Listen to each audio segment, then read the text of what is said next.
안녕하십니까? 사무엘상 2장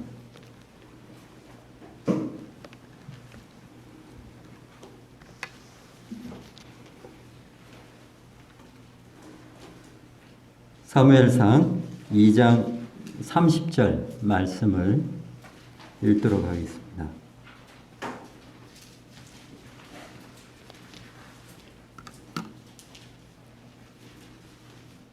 그러므로 이스라엘의 하나님 나 여호와가 말하노라.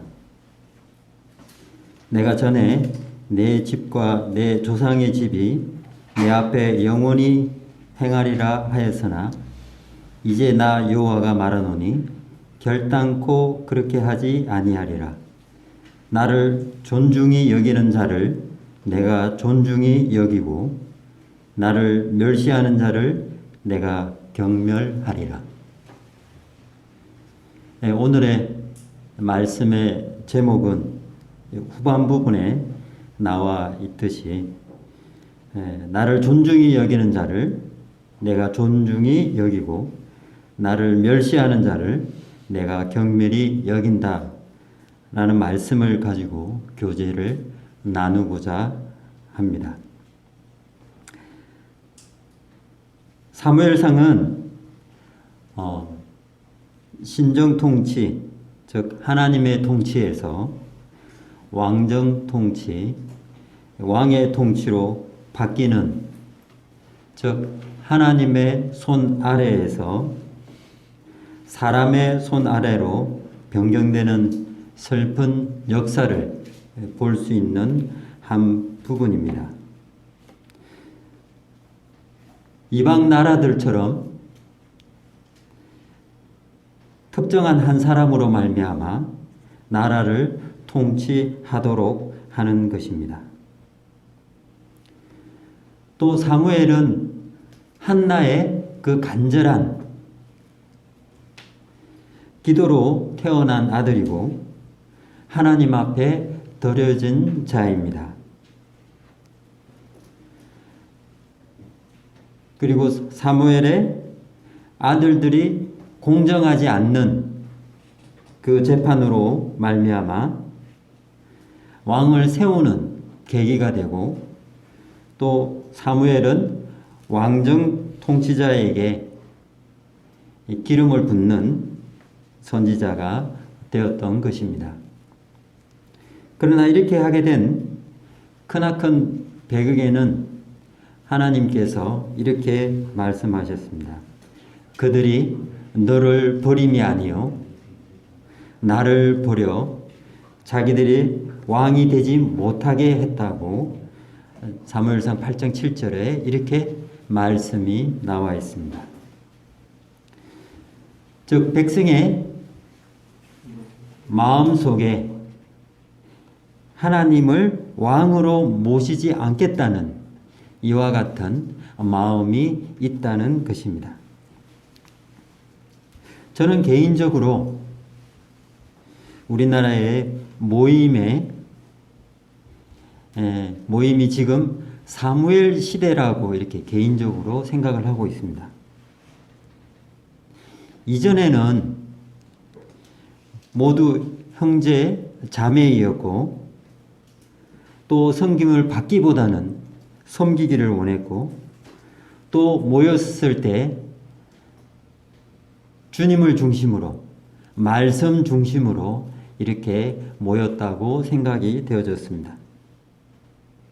그러나 지금 교회에서는 목사와 또 장로 수양회 또 사역자 수양회 등 이와 같이 특정인을 위한 행사를 하며 또 계급을 두고자 하는 것을 볼 수 있습니다.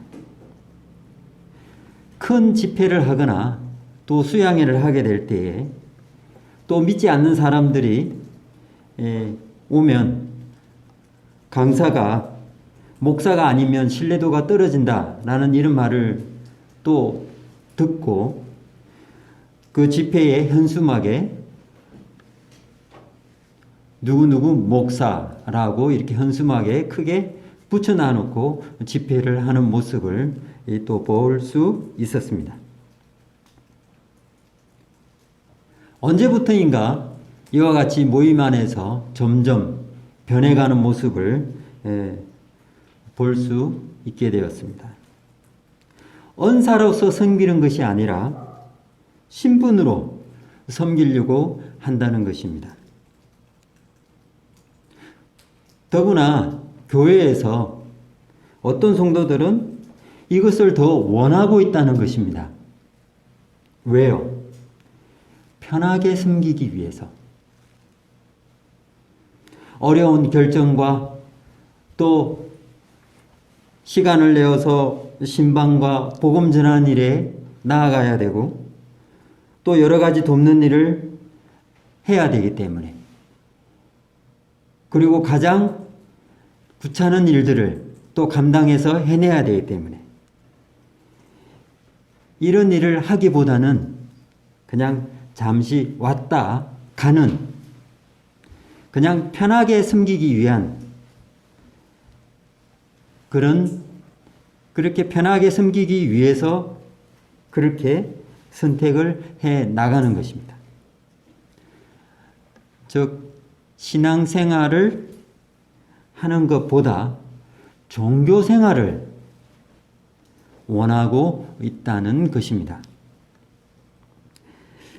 본론으로 들어가도록 하겠습니다. 본론에는 네 사람이 이렇게 나오는데 두 사람은 여기 제목에 나왔던 대로 나를 멸시한 자, 경밀히 여긴 자, 존중하지 않는 자를 볼 수 있고 또 두 사람은 하나님을 존중히 여겼던 자를 이렇게 나누어 보도록 하겠습니다. 먼저 하나님의 멸시했던 자들을 살펴보도록 하겠습니다. 사무엘상 2장 12절입니다.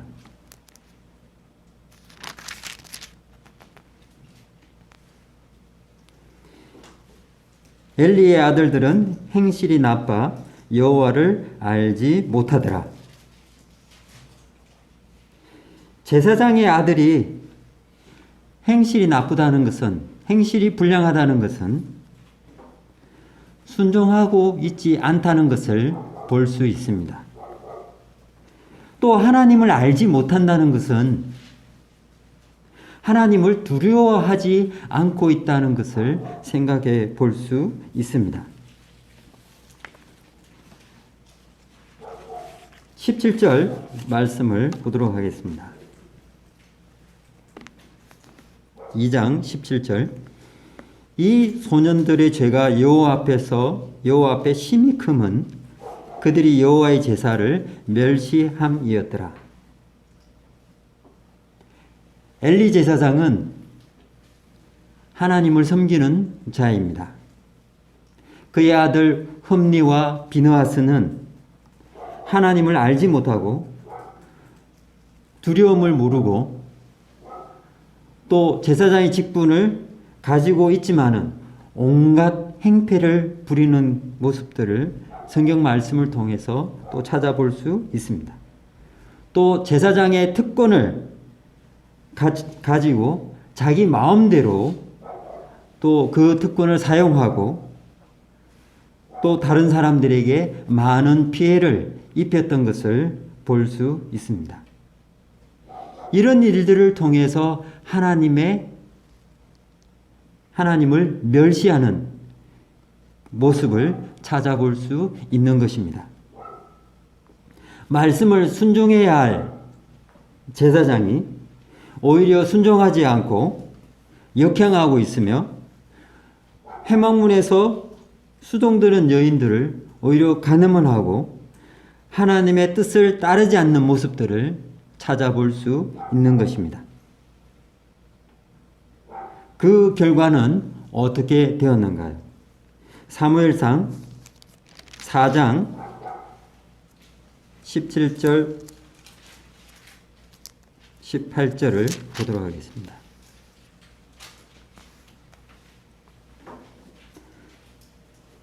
소식을 전하는 자가 대답하여 이르되 이스라엘이 블레셋 사람들 앞에서 도망하였고 백성 중에는 큰 살육이 있었고 당신의 아들 홈니와 비느하스도 죽임을 당하였고 하나님의 괴는 빼앗겼나이다.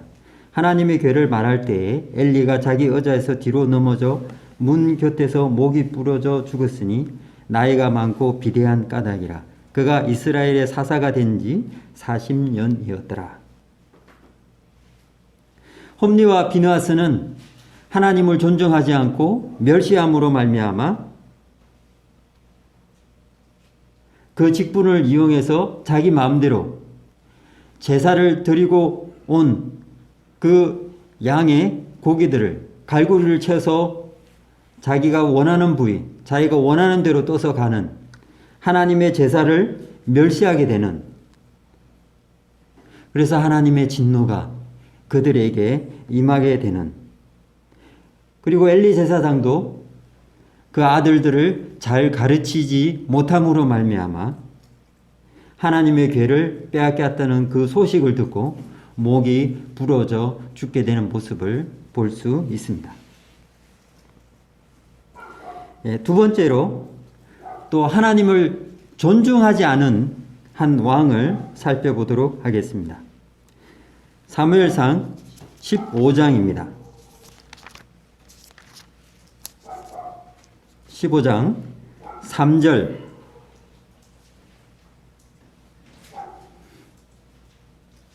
지금 가서 아말렉을 쳐서 그들의 모든 소유를 남기지 말고 진멸하되 남녀와 소아와 젖 먹는 아이와 우양과 낙타와 나귀를 죽이라 하셨나이다. 이 말씀이 하나님의 명령이었습니다. 그런데 어떻게 되었는가요? 9절을 보도록 하겠습니다. 사울과 백성이 아각과 그 양과 소의 가장 좋은 것 또는 기름진 것과 어린 양과 모든 좋은 것을 남기고 진멸하기를 절겨 아니하고 가치 없고 하찮은 것은 진멸하니라. 이 내용을 보게 되면 하나님의 말씀을 존중하지 않는 것을 볼 수 있습니다. 순종하지 않는 것을 볼 수 있습니다. 그래서 19절 말씀을 읽도록 하겠습니다. 결과가 이렇게 됩니다. 어찌하여 왕이 여호와의 목소리를 청종하지 아니하고 탈취하기에만 급하여 여호와께서 악하게 여기시는 일을 행하였나이까? 22절 23절을 보도록 하겠습니다. 그래서 저희가 잘 쓰는 머리에 기억에 남는 말씀이 나오게 됩니다. 사무엘이 이르되 여호와께서 번제와 다른 제사를 그 목소리 청종하는 것을 좋아하심 같이 좋아하시겠나이까? 순종이 제사보다 낫고 듣는 것이 수양의 기름보다 나으니 이는 거역하는 것은 점치는 죄와 같고 완고한 것은 사신 우상에게 전하는 죄와 같음이라. 왕이 여호와의 말씀을 버렸으므로 여호와께서도 왕을 버려 왕이 되지 못하게 하셨나이다 하니, 사울 왕이 하나님의 말씀을 버림으로 말미암아 하나님께서도 이스라엘 왕을 버리게 된 것입니다. 하나님의 말씀을 순종하지 않음으로 말미암아, 존중하지 않음으로 말미암아 나온 결과입니다. 그래서 시편 기자는 이렇게 말씀하고 있습니다. 107편에 보면 사람이 흑암과 사망의 그늘에 앉으면 공고와 쇠사슬의 매임은 하나님의 말씀을 거역하며 지존자의 뜻을 멸시함이라 라고 기록하고 있습니다. 하나님의 말씀을 거역하면, 지존자의 뜻을 멸시하게 되면 흑암과 사망의 그늘에 앉게 되고 공고와 쇠사슬에 매이게 된다라고 말씀하고 있는 것입니다. 이와 같이 사울 왕도 하나님 말씀을 존중하지 않으므로 그 왕권이 넘어가게 되었던 것입니다. 그러면 세 번째로 존중이 여긴 자를 내가 존중히 여긴다는 내용을 가지고 또 한 왕을 살펴보도록 하겠습니다. 사무엘상 17장입니다. 45절.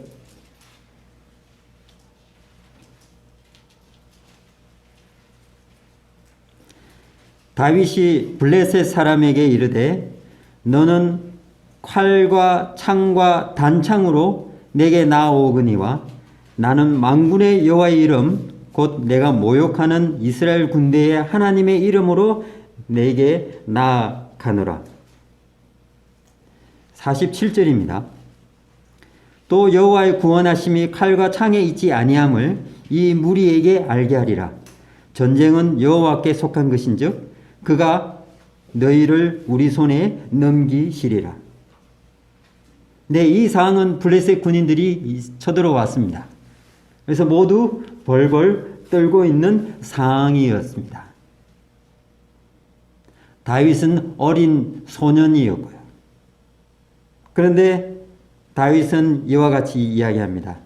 나는 만군의 여호와의 이름, 이스라엘의 군대의 하나님의 이름으로 나아간다고. 그리고 전쟁은 여호와 하나님께 속한 것이라고.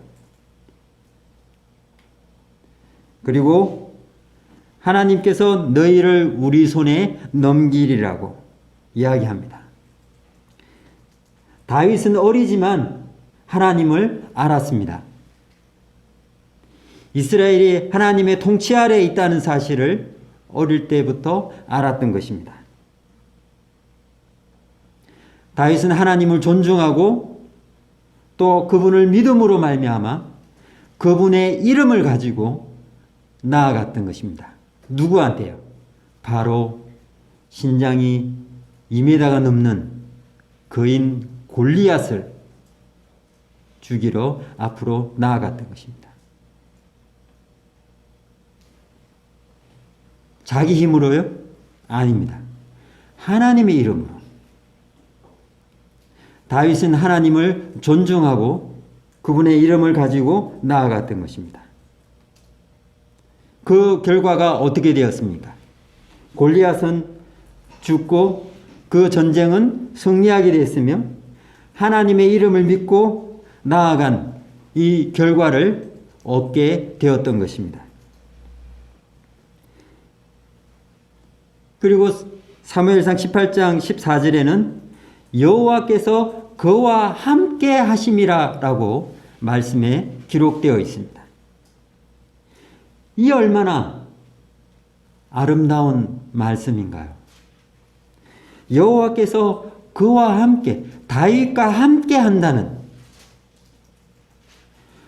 저도 주님 안에 있으면서 저의 평생에 저 사람이 진정 하나님과 함께 있구나 라고 말을 듣는 것이 얼마나 큰 행복이겠습니까? 다윗은 하나님 앞에 이와 같은 자였습니다. 하나님께서 그와 함께하는, 그리고 이 말을 듣게 됐을 때 우리들은 힘과 용기와 또 믿음으로 그분 앞에 더욱더 나아갈 수 있으며 찬양하며 기쁨으로 그분 앞에 더욱더 감사를 드릴 수 있는 자가 된다는 것입니다. 그리고 마태복음 28장 마지막 절에도 주님께서 저희들에게 이와 같이 말씀하셨습니다. 내가 세상 끝날까지 너희와 항상 함께 있겠노라고. 이 얼마나 감격스러운 말씀인가요? 내가 너와 항상 함께 있다는 이 사실.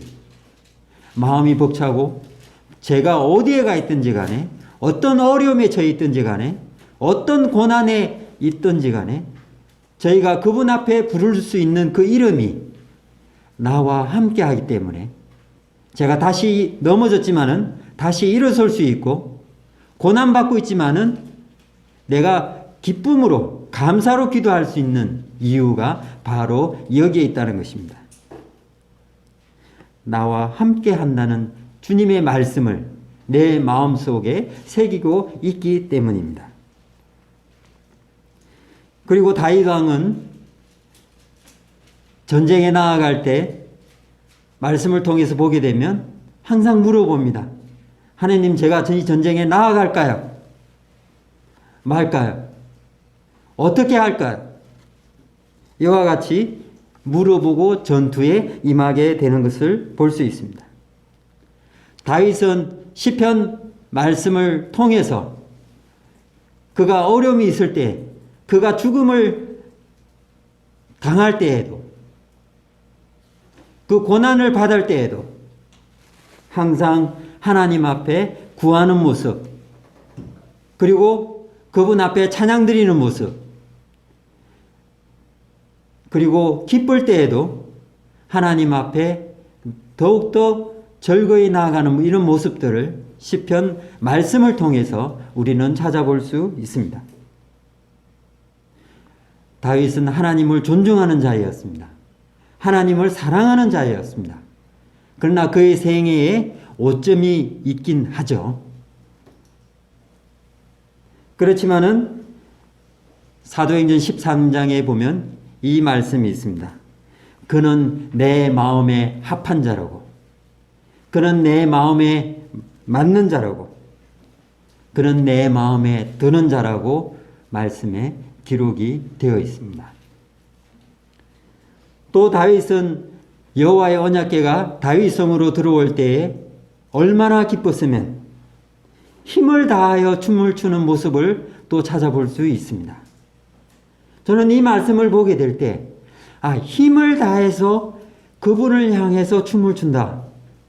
그러면 너는 지금 이 시간에 그분을 바라보고 그와 같이 할 수 있을까? 네 마음이 진정 온 힘을 다해서 춤을 출 수 있을까라고 한번 짚어봅니다. 여호와 앞에서, 하나님 앞에서 즐거이 춤추는, 하나님의 사랑을 만끽해서 여호와의 언약궤가 다윗성에 들어오는 것을 보고 베옷을 입고 그 백성들이 바라보는 앞에서 춤을 추는, 너무 기뻐서, 너무 좋아서 하나님을 앞에 두고 기뻐하는 다윗은 하나님을 사랑하고 존중하는 자였던 것을 찾아볼 수 있습니다. 네 번째, 이분은 너무나 철저하게 하나님을 존중한 사람이었습니다. 주님께서는 절대로 자신을 기쁘게 하지 않았습니다. 언제나 다른 이들을 위해서 자신을 헌신했고 또 그들을 위해서 자신의 삶을 드렸던 분입니다.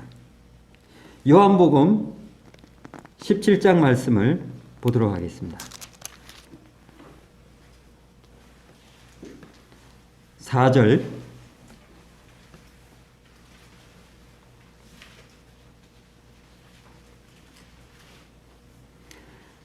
아버지께서 내게 하라고 주신 일을 내가 이루어 아버지를 이 세상에서 영화롭게 하였사오니. 8절입니다. 나는 아버지께서 내게 주신 말씀들을 그들에게 주었사오며. 주님께서는 아버지께서 분부한 모든 것을 온전히 이루셨습니다. 말씀을 우리에게 주셨고 또 자신의 생명까지도 주었으며 이것을 주시기 위해서 자신은 아버지에게 철저히 버림을 당했던 것입니다. 또 그 뜻을 온전히 나타내시기 위해서 자신을 십자가에 내어 주었던 것입니다. 15장 9절입니다. 요한복음 15장 9절. 아버지께서 나를 사랑하신 것 같이 나도 너희를 사랑하였으니 나의 사랑 안에 거하라. 주님은 아버지의 사랑을 알았습니다. 그 사랑 때문에 주님 자신도 우리를 사랑하신 것입니다. 주님의 삶은 언제나 아버지의 뜻을 순종하는 삶이었고 그 뜻을 드러내는 삶이었으며 아버지 하나님의 그 뜻을 존중하는 자이었습니다. 주님은 철저히 자기 자신을 낮추셨습니다. 왜요? 바로 아버지의 그 영광을 드러내기 위해서. 그래서 하나님은 주님을 바라보고 이렇게 말씀하셨습니다. 내 사랑하는 아들이요, 내 기뻐하는 자라고. 이 얼마나 아름다운 관계인지요. 아들 예수 그리스도께서는 아버지인 하나님 앞에 온전히 순종하시기 위하여 철저히 낮은 종의 모습으로 이 땅 가운데 오셨고 또 아버지 하나님의 뜻을 온전히 이루시기 위하여 십자가에서 고난을 받으셨고 죽기까지 그분의 뜻을 이루셨습니다. 그리고 십자가에서 그 사랑을 저희들에게 나타내 보여주신 것입니다. 주님은 진정 저희들을 사랑한 아버지 하나님의 뜻을, 아버지 하나님을 온전히 존경한, 그리고 그 존경을 자신이 우리들에게 나타내 보여주신 것입니다. 결론을 내리도록 하겠습니다. 마태복음 22장입니다.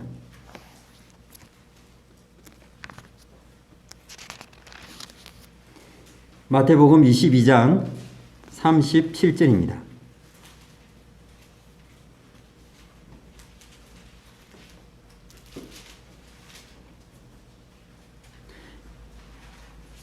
율법사가 이렇게 질문했습니다. 어느 계명이 크니까? 라고 했을 때 37절 예수께서 이르시되 내 마음을 다하고 목숨을 다하고 뜻을 다하여 주 너의 하나님을 사랑하라.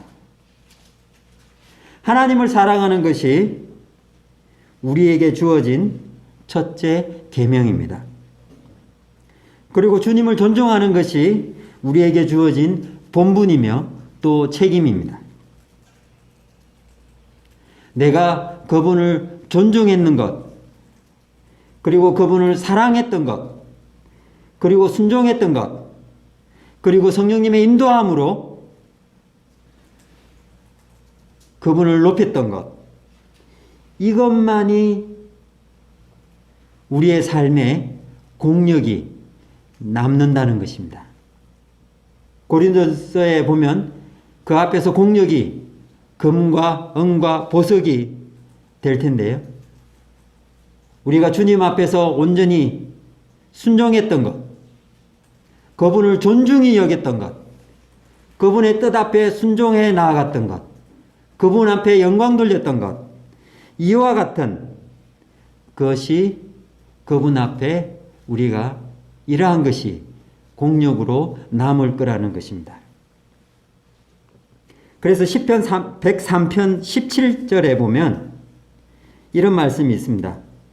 여호와의 인자하심은 자기를 경외하는 자에게 영원부터 영원까지 이른다고. 하나님의 인자하심은 자기를 존중한 자에게 영원부터 영원까지 이르고 그의 은은 자손에게 이른다고 기록이 되어 있습니다. 그분을 존중하는 자에게 하나님의 인자하심이 임할 거라는 사실입니다. 이렇게 말하는 제 자신은 잘하고 있는가? 이렇게 한번 되물어 봅니다. 잘하고 있지 못하지만, 그리고 저의 삶에 늘 실패하는 삶이지만은 이 말씀에 나와 있듯이 그분을 존중히 여길 때에 그분께서도 저를 존중히 여긴다는 사실을 저에게 다시 한번 비추어 보게 되는 것입니다. 우리 성도님들에게도 동일하게 이 말씀이 주님을 존중히 여김으로 말미암아 우리 성도님 삶에도 주님으로 인해서 존중히 여김을 받는 시간들이 간절히 되기를 바라는 마음이 있습니다. 감사합니다.